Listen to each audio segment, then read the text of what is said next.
চলো বন্ধুরা, আজ শিখবো লাড্ডু গোপালের জামা তৈরি। কিভাবে জামা তৈরি করব।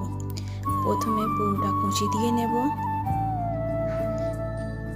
ছোট্ট ছোট্ট করে কুঁচি বা প্লেট দিয়ে নেব। নিয়ে পুরোটা ধার থেকে সেলাই